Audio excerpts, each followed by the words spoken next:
Hot fun in the summertime, and the NFL is still in the middle of its deep sleep season, but training camp dates have been announced. So we got a few things to talk about with the NFL. And the main thing we're going to talk about with the Jets tonight, we're going to rank the position groups from worst to best, from 12 to 1. See what you think.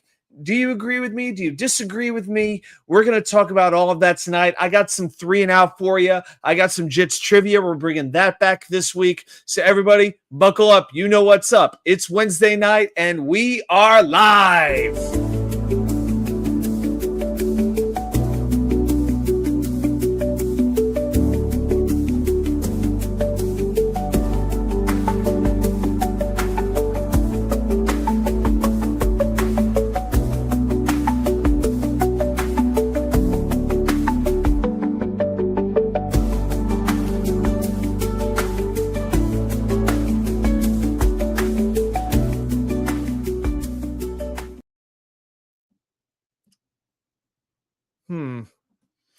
This is where we usually play the intro video, but StreamYard has changed a few things in the layout. Let's try it again.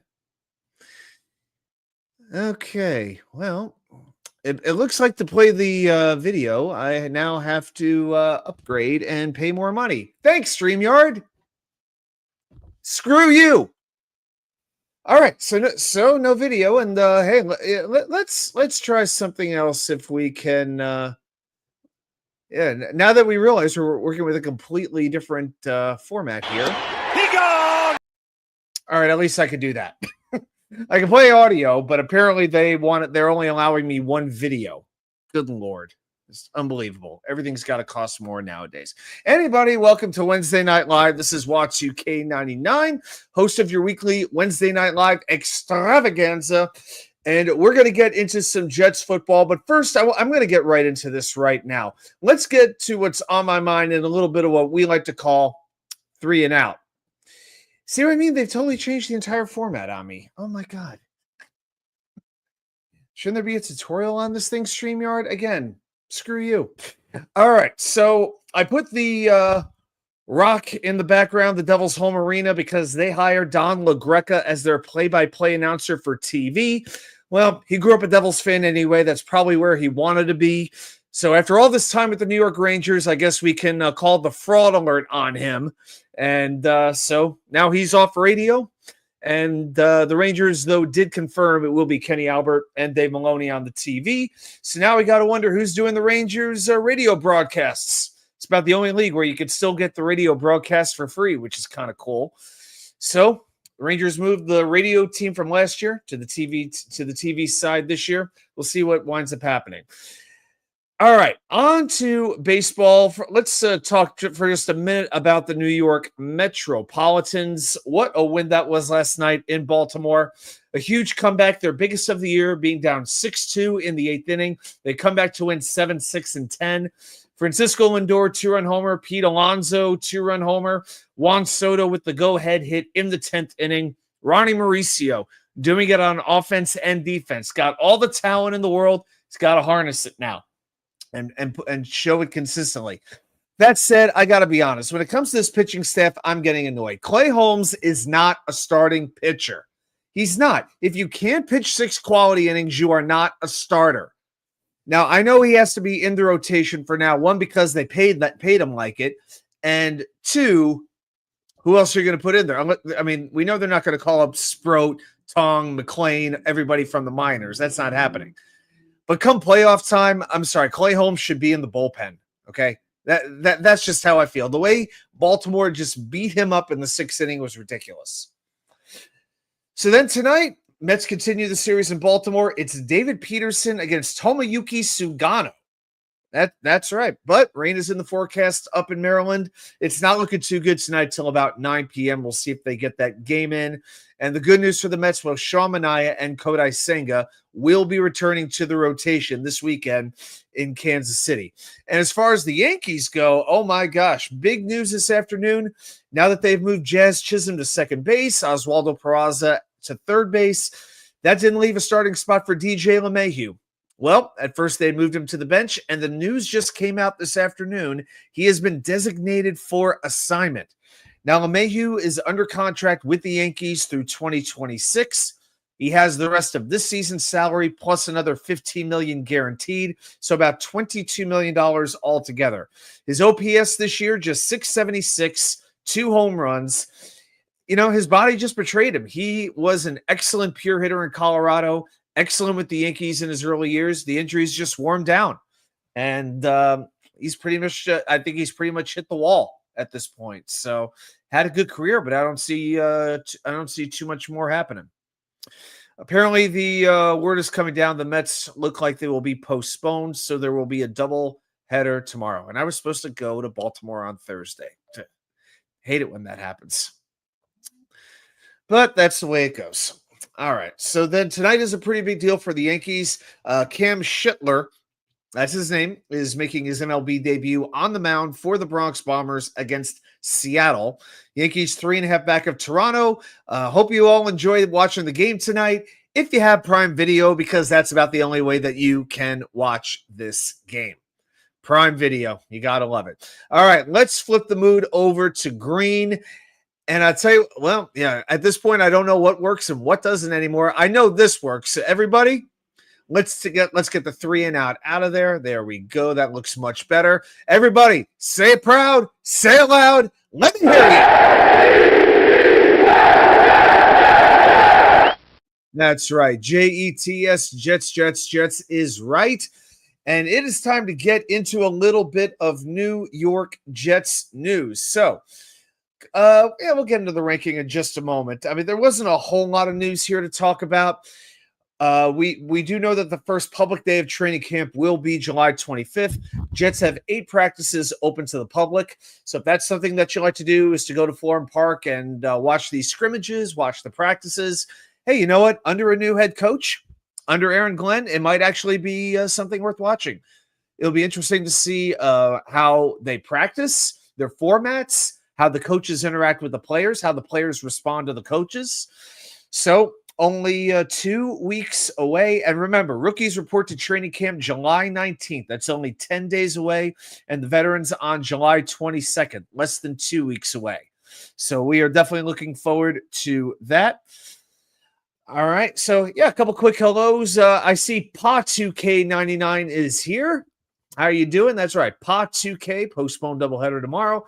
And the great Father Abraham, Harlan Abraham, and his many sons of Father Abraham. I am one of them, and so are you. So let's just praise the Lord. That's right. Please hit the thumbs up button. It is very much appreciated, very much needed. Helps to get the word out, all that good stuff. All right. There was some news that wasn't necessarily Jets news, but it will definitely affect one of their early games. Buccaneers left tackle Tristan Wirfs. This is where the annoying Joe Douglas haters come and said he shouldn't have drafted Tristan Wirfs. But he will miss the start of the season after having surgery on his right knee. He is expected to miss the first couple of games. Tampa Bay hasn't released a firm timeline or anything like that. But there's a good chance he's going to start on the PUP list, which means 4 games gone. So that means when the Jets go down to Tampa Bay week 3 to face just the wonderful, charismatic Todd Bowles, they could be without both Tristan Wirfs and Chris Godwin. And that makes a difference. So sauce on Mike Evans. Give me that matchup. But then you don't have to concern yourself with a Brandon Stevens or a rookie in AZ Thomas trying to guard one of the more consistent wide receivers in recent years in Chris Godwin. So that will definitely compromise the Tampa Bay offense. Guys, let's get right into the content right now and talk about ranking the 2025 Jets position groups. Now, there are 12. I went with quarterbacks, running backs, wide receivers, tight ends. I then divided the offensive line into tackles and interior offensive linemen. I divided the defensive line into edge rushers and defensive tackles. Then we have linebackers, cornerbacks, safeties. And then what I did was, I think I counted this right. Yeah. And then I just combined kickers and punters because, to be honest, is it really worth it to separate kickers and punters? You know I'm one of the biggest special teams guys out there, but I really don't think there's too much of a difference. And that's exactly where we're going to start. Number 12, kickers and punters. I don't think there is a position on the New York Jets where you have less trust, where you have more uncertainty. But if you want to take the optimistic route about it, you would call it no position presents more opportunity than this one does, than kickers and punters. So you bring in Harrison Mevis, Caden Davis, both undrafted free agents, Kai Kroger at punter, another undrafted free agent, and Austin McNamara, who was finished with college a year ago but didn't have a job in the NFL last year. So it's a complete toss-up. Nobody knows what's going to happen at this point, and I don't think the Jets are going to be shy about signing a veteran if during training camp these youngsters struggle. I would not be surprised. I'm going to keep saying it. Nick Folk, he's still out there. Nick Folk, still out there to be signed. And again, a lot of these teams that have two good kickers, one of them's got to get cut. Very, very, very few teams will keep two kickers on their roster going into opening day. So when the waiver wire hits, again, I think the Jets could upgrade that kicker position, unless Mevis or Davis just show out throughout training camp and throughout the exhibition games. On to position number 11. I'm going tight ends on this one. And to me, the Jets tight ends have traditionally been one of the worst positions on the team for what seems like decades at this point. Of course, I had to use a picture of my guy, Zach Kuntz, get a little shout out to ODU, but you bring in Mason Taylor with the second round pick. We know he has a pretty good floor, but at the end of the day, he is still a rookie. I don't know if you're counting on him to come right into the lineup and play every down. I think early on, Jeremy Ruckert is going to get the bulk of the playing time because he does have a little bit of NFL experience. And I think they're going to use Taylor in select situations. I think Taylor is a pretty capable blocker. I know you've heard me go off about tight ends blocking again and again, but I don't trust Ruckert to do it. I think Taylor's kind of capable. Stone Smart, coming over from the Chargers, has some very good raw numbers as a pass catcher. I think he's going to be one of those players who in the preseason games fans really get into. Every year, every training camp, there becomes a sort of a folk hero. Danny Woodhead way back when, I think is the first one that comes to mind for me. But I could see it being Stone Smart. Zach Kuntz, Neil Johnson, the odds are very much against them, I think, making the team at this point. Perhaps they could sneak their way on the practice squad. But you look at the tight end situation, and to say the least, it's definitely less than average. We'll see. Now, that could change by the end of the year. Maybe Ruckert playing with his old college quarterback, maybe that makes a difference. Maybe Mason Taylor grows, at a very fast rate over the course of the season. But for right now, I got to put him all the way down at number 11. So then on to number 10, and that is where I'm going safety. So with this position, it's a little bit of a toss-up on who are going to be the starters. I see we have a little bit of an influx of new folks coming into the chat. Welcome, everybody. Welcome to the Wednesday Night Live show. We are ranking the Jets position groups from 12 to 1, and we are on number 10, and we are talking about the safety. So I was very happy when the Jets signed Andre Sisco from Jacksonville. I would have loved Javon Holland from Miami, but I understood they weren't going to spend a ton of money on one free agent. And if they were going to do that, it certainly would not be for the safety position. But Sisco, very young, very much a ball hawk, not afraid to speak his mind. I think he's got some leadership qualities. For 1 year, I think it was $8 million was the base salary. I think that was a fantastic signing, maybe the best free agent signing the Jets had. As far as who level of confidence I have, I don't think there's a free agent they signed I got more confidence in than Andre Sisco. And I'm including Justin Fields when I say that.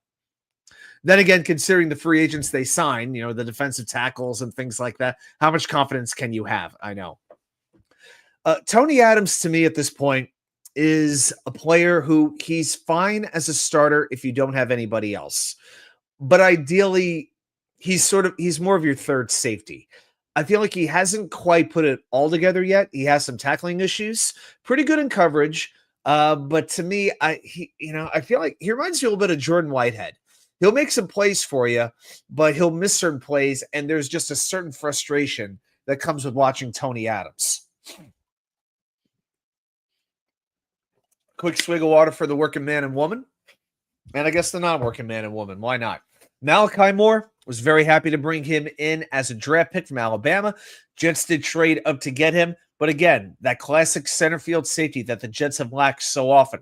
And we know, even though the Jets were able to limit opponents to a very low yardage count last year, one thing they rarely did under Robert Saleh was turn the other team over. You bring in Cisco, you bring in Moore, that's going to help that happen.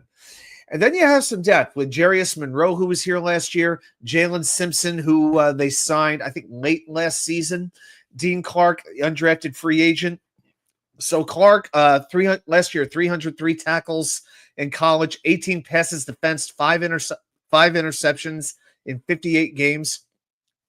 To me, it's Cisco, Adams, Moore, and then it's a toss-up for who gets the next spot. Now, when I did my roster projection about a month ago, I would have had Isaiah Oliver in here, and we'll talk about him in a moment. But on the Jets roster page on their website, they've got Isaiah Oliver listed as a corner. So that's how I'm going to think of him. So right now, to me, it's Cisco, Adams, Moore, and then who knows what's going to happen after that. So I've got safeties down there at 10. Number 9, I'm going quarterbacks, and that is not where you want that position group listed. I believe Justin Fields was the best free agent signing that they could have had, considering who was out there. I would have considered Daniel Jones, but honestly, I like the upside of Fields a little bit more. It just shows Sam Darnold was never coming back here, and certainly the Jets were not going to pay him, $40 million a year. Tyrod Taylor, more than capable backup. Gotta love having him. Having him there. And then Adrian Martinez and Brady Cook. They are fighting for one possible roster spot, I believe. Martinez, he's got the mobility. He's got the legs. I question his accuracy. Brady Cook, very productive in college, but he's had some accuracy issues early on. So let's see what he winds up doing there. So, yeah, I in the preseason count on a lot of Martinez and Cook. It's going to be interesting to see if one of them does emerge. But you know what? I think another thing with Field, you look at the rankings around the league, and most of the prognosticators have the Jets in the low 20s, like 27, 28, 29 in terms of quarterbacks.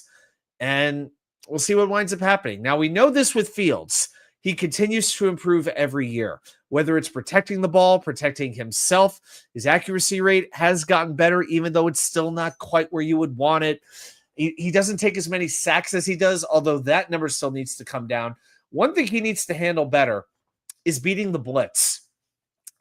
Justin Fields has a even less than average compared to what it would normally be. You expect the quarterback's numbers to drop when he's facing the blitz versus when he has protection. But Fields is about, I think I saw this online, about a 25 or 30% worse quarterback when he's getting blitzed. So that's where the offensive line, we'll get to them, is going to really be needed. And so Fields has to trust his instincts and make better decisions under pressure.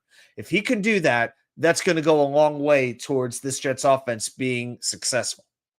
So I got quarterbacks down at 9. Number 8, I'm going to go defensive tackle. Now, and again, the reason is, even though Quinnen Williams is there, who, it's amazing, he dropped from 37 to 87 in the NFL 100 ranking. How funny is that?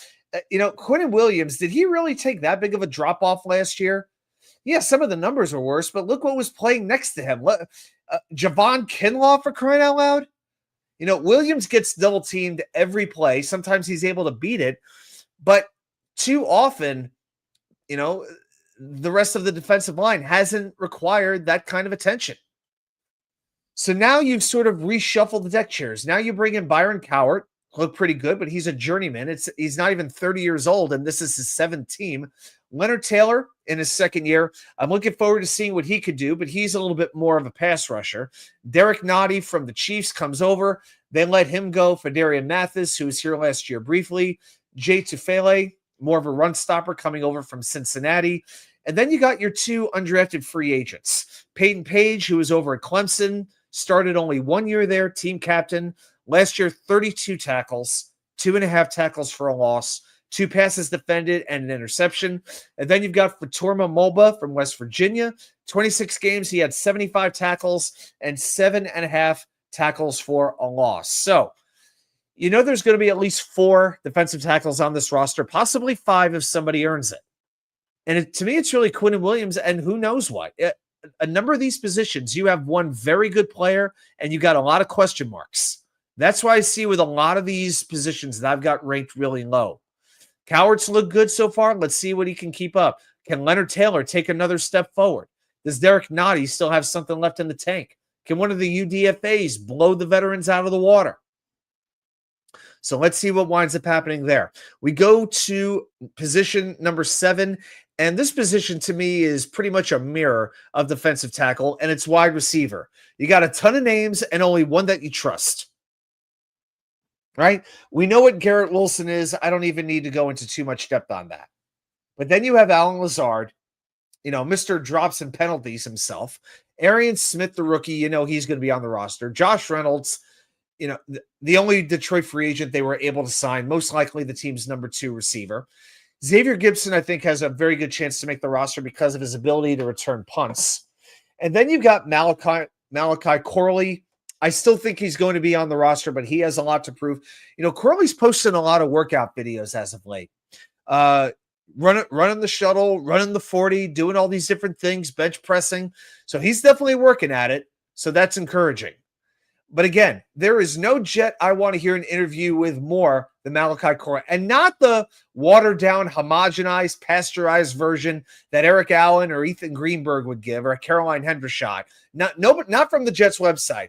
I want the Jets beat to interview this guy. I want Hughes, Samini, Costello, all of them.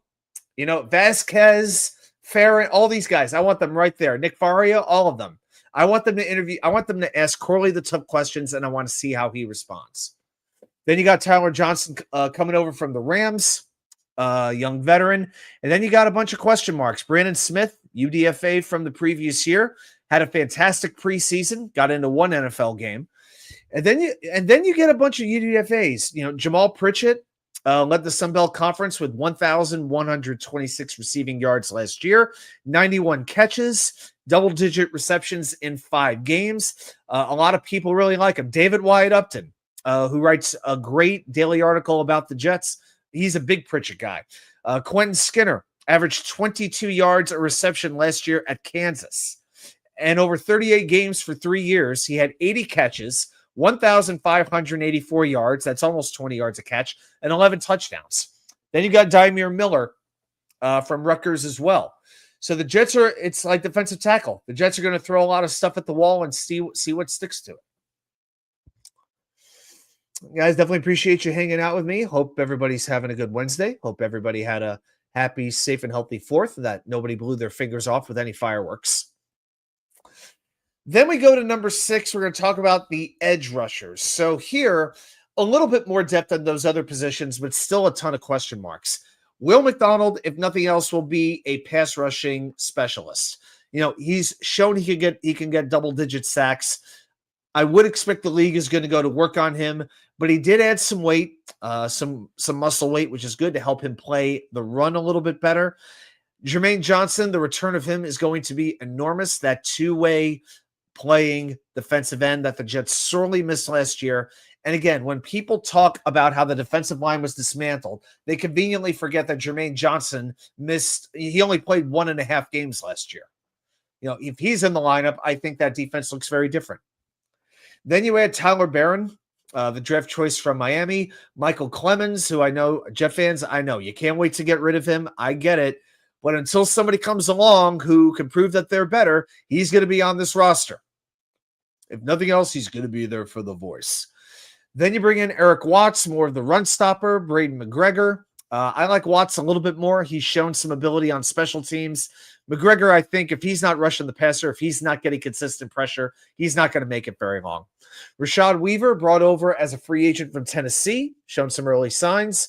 And then you had Michael Fletcher and Jamarcus Weston, who are undrafted free agents. Now, Weston in particular, he played with the Florida Gators for 6 years, 52 games, 16 defensive stops on the run, 1 sack, 1 forced fumble. But Weston is really that special teams player. If you're looking for a gunner, especially while Irv Charles is injured, okay, if you need a gunner, Weston might be able to do the job until Charles returns. So Weston could be sort of that sneaky guy who can make a difference on special teams and take a roster spot. So that's one of my under the radar players there. So with edge rusher, it seems like not that long ago the Jets had a ton more depth at this position. Obviously, that is now gone, but there still is some capable. There is some capability out of here, but I think I have the biggest hopes for Barron and Weaver to be that third pass rusher. I don't have it for Clemens. Watson McGregor, I really don't either. Again, Weaver has shown some signs this offseason, and Barron, who knows what he is. But I got a feeling that Weaver could move past Clemens in the depth chart very quickly. All right, let's get to the top 5 positions. So we're going to go to offensive tackles here. And I think this is the best the Jets tackle room has looked in at least a decade. Olu Fashanu and Armand Membu as your starting tackles, both very young, both very capable, very agile, tremendously powerful. Very excited to see what they have in store. Now, remember, the Jets are facing some of the best pass rushers in the NFL this year. Okay? Myles Garrett comes to mind. Micah Parsons comes to mind. So, that's right in the beginning. Yeah, it seems like Buffalo added like 10 pass rushers this offseason. Just crazy. So Fashanu and Membu have to be up to the task. But then you add Chukwuma Okorafor. Now, when the Jets signed him in free agency, my concern was it was going to be as the starting right tackle. And he was pretty good in that role with Pittsburgh. Last year in New England, a complete debacle. They moved him to left tackle, and he basically walked off the team. And, the first time you do something like that, it's hard. Second time, becomes easier. By the third time, you don't even have to think about it anymore. So I hope that CO is happy being in the position that he's in as the swing tackle, because if he needs to come in a pinch, I do feel pretty good that he can do it. Then Carter Warren's still kicking around, has never quite developed the way that we wanted him to. But again, it's the offensive line, so the coaching has basically sucked. And then you add Obina Eze and Zach Bailey as undrafted free agents.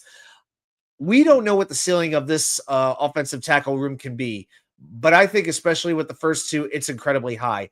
And I am still holding out hope that Carter Warren can be developed into sort of a dependable backup for the foreseeable, kind of like what a Dakota Dozier was. When the Jets drafted him as part of the Idzik 12 and never became, a Pro Bowl or anything like that, but he hung around the league for a long time, sort of in a backup role, and he was able to start when he had to. I think Carter Warren could do the same thing in the tackle spot. All right. So then we go over to number 4. And again, we talked about how much Justin Blitz struggles against the blitz. Fashanu and Membu better be ready because they're going to be seeing some of that. Number 4 is the linebacker room. I really am high on this linebacker room.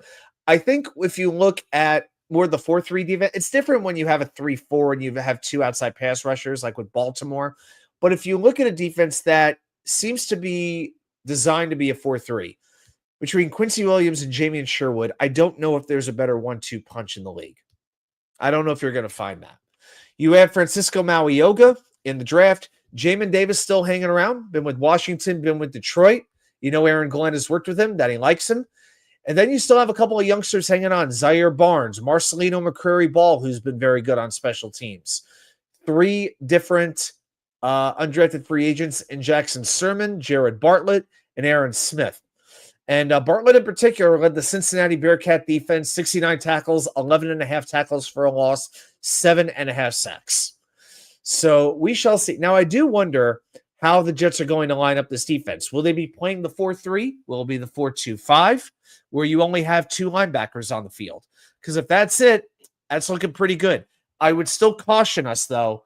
If you look at the safety room, it's more of a coverage safety group. You don't really have sort of that Adam Archuleta, that box safety who's going to come down and play near the line of scrimmage to help stop the run. I don't know if the Jets really have that. So I would expect more 4-3 than what we've seen under the last couple of years under Saleh and Ulbrich.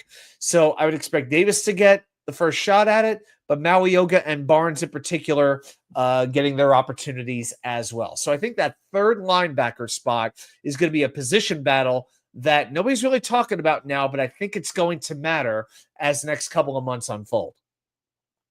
Then we go to number 3, and I've got to go to the running backs. And even though I don't think it's the most top-heavy position, it's incredibly deep.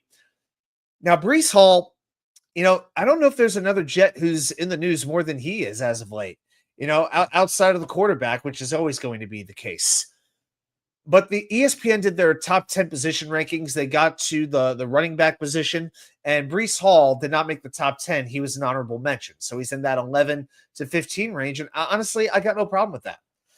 There are people who are concerned about the injuries he's had, the drops he's had, the turnovers he's had, but they still respect his speed. They respect he's a home run hitter. You can't put him up there with running backs like Jahmyr Gibbs, with Christian McCaffrey, with Derrick Henry. He's not that. Not right now. But he's had a couple of down years, and going into a contract year, he knows he has to show something if he wants to get paid, whether it's with the Jets or any other team in the NFL. And to be honest, even if he does show out, with some of the players the Jets got to play, I know the cap's rising and running backs don't cost a ton, but that may be one of the toughest decisions the Jets have to make is Breece Hall. And if the Jets are out of it early, if the Jets are, 3-6 going into the trade deadline, I'm just throwing an approximate record out. Is there a team out there that's willing to give you a decent draft pick for the last eight games to bring in Breece Hall? Last 8-9 games, and what are you going to get back? Can you get a day 2 pick? I don't know about that, but hopefully you can get at least a 4th round pick back. It is something that could happen. And then you add the depth of, Braylon Allen, not Braylon Hall, pardon me. Braylon Allen, Isaiah Davis. I think Allen was really limited by the offensive line struggling the way that it did. And again, he's not even old enough to buy a beer yet.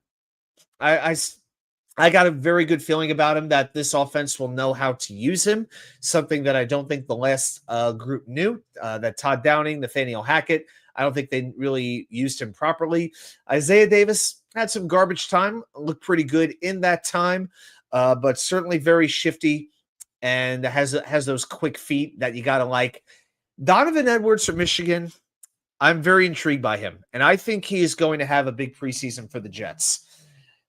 Big star at Michigan in 2022, almost 1,000 yards, 7 touchdowns. Last 2 years, not as good, but definitely worth bringing in. And then you bring in, now I'll leave Zach Evans to the side, but Andrew Beck could carve out a role on this team as that fullback / blocking tight end. If the Jets are going to be a run-first team, they need blockers.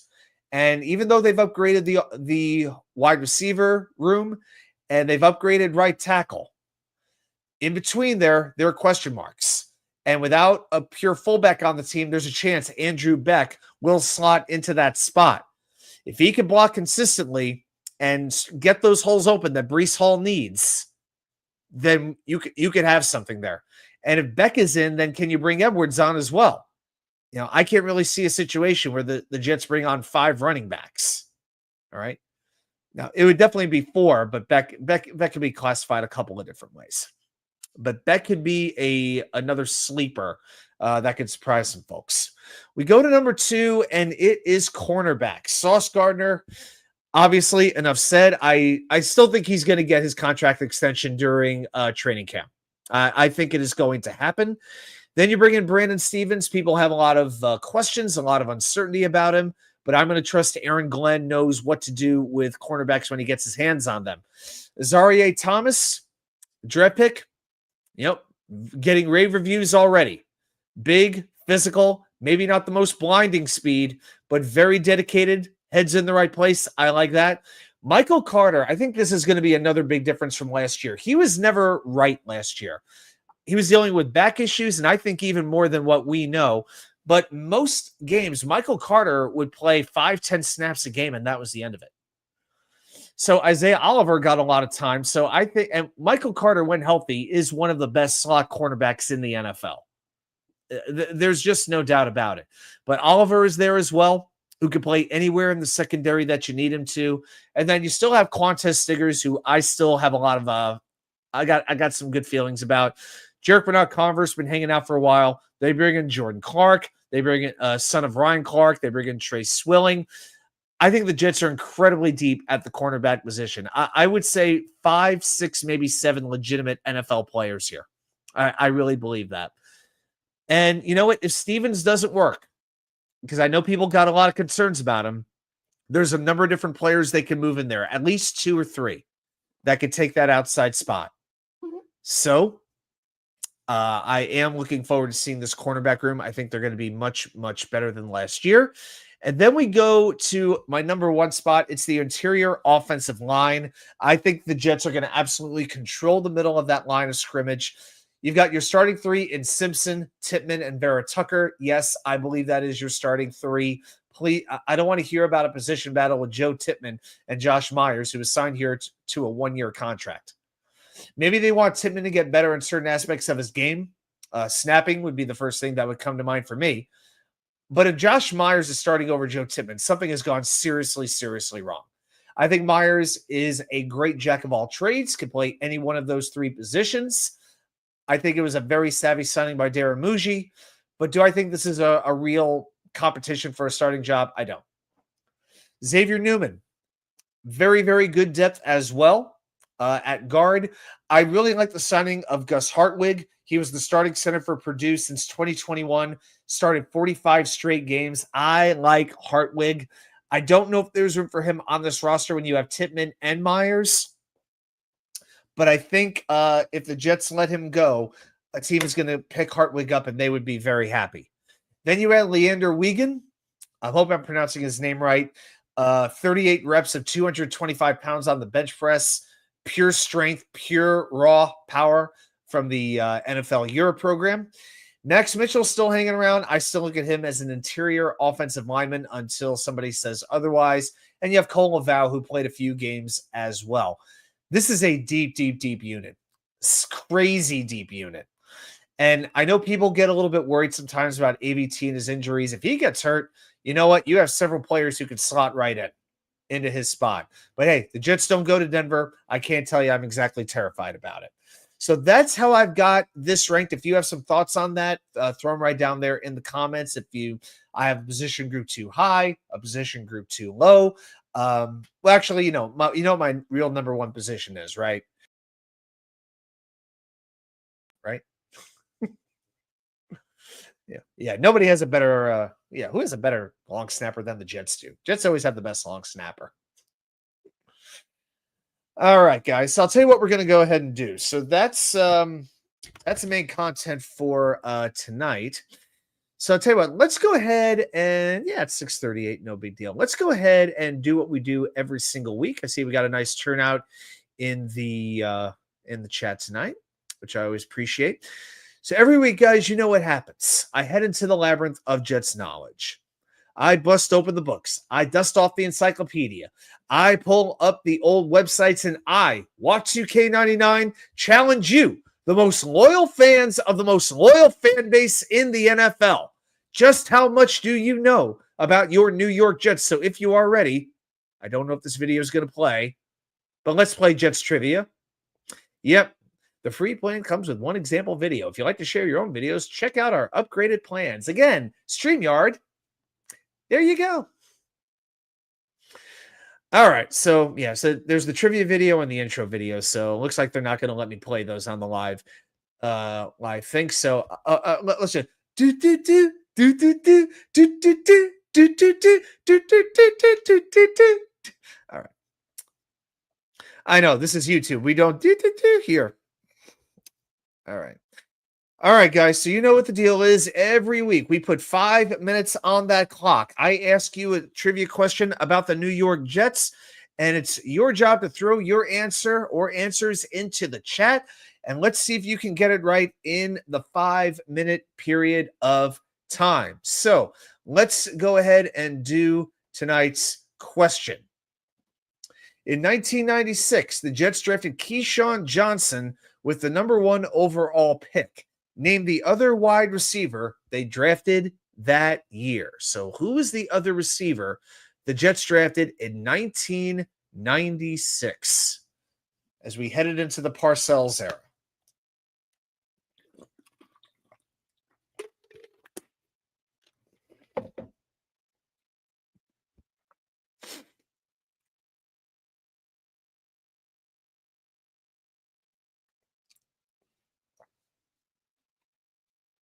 Okay. Chat's still thinking about it, I see. All right.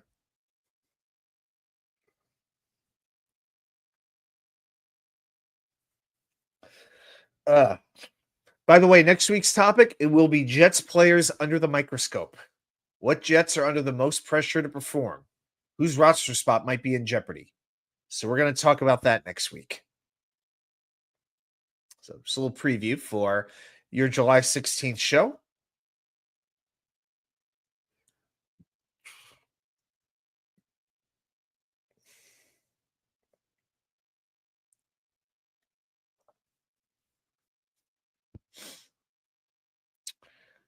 Right. Just going to check the Twitter really quick, see if there's anything new. Yeah, game was postponed. All right, so game 1 tomorrow is at 12:05, game 2 at 5:05. Man, if I go to the game tomorrow, I'd have to rethink my strategy on how I'm going to get to Chaps Pit Beef. I can't go to Baltimore without a big sandwich from Chaps Pit Beef. Can't do that.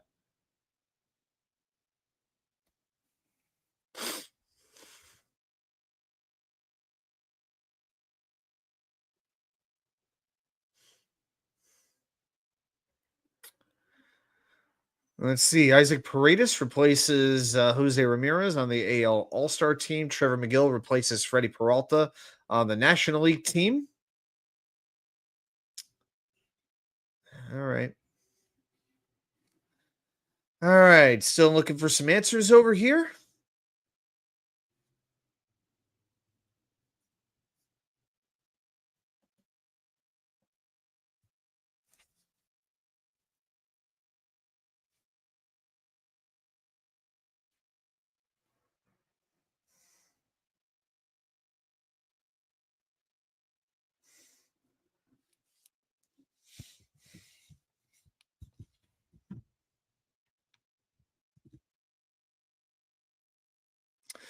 All right, guys. Who's got a guess here? Name the other wide receiver the Jets drafted in 1996.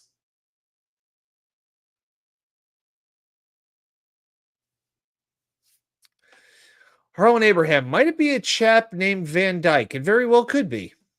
It could be.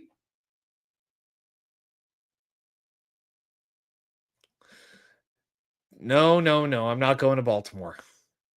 I was hoping to go, but yeah. Yeah, personal obligations this week canceled that plan. It's okay.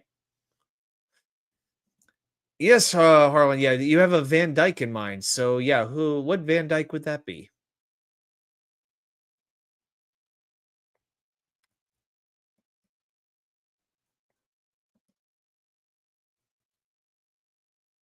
All right.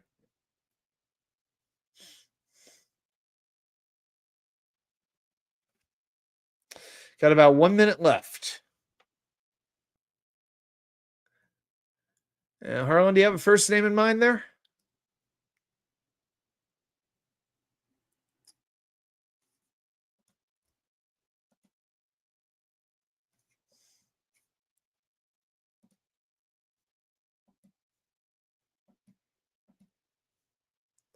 Didn't know there were several of them. Yeah, well, no, I need a first name.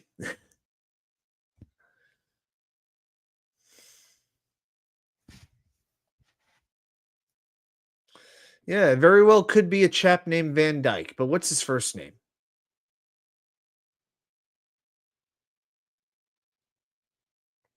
About 20 seconds left.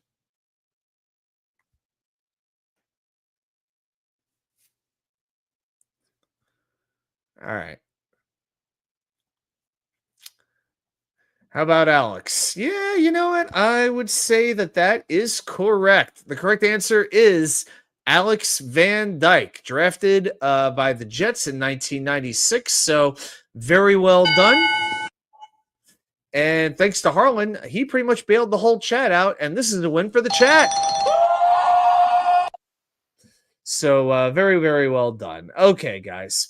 Well, hope everybody has had a good night. Hope everybody's had fun. Enjoy the rest of your hump day. I will be back here next Wednesday night with another show for you all. Yeah, I've been doing this thing a little over 2 years now. So yeah, and still going strong. So definitely appreciate it. Now, what the hell am I going to do with no Mets on? I got to find something. So we'll see what I wind up doing. All right, everybody, have a great rest of your night. I'll see you right back here with more content from you know where. The Wicker Chair. Now to figure out this godforsaken video situation with StreamYard. Here we go.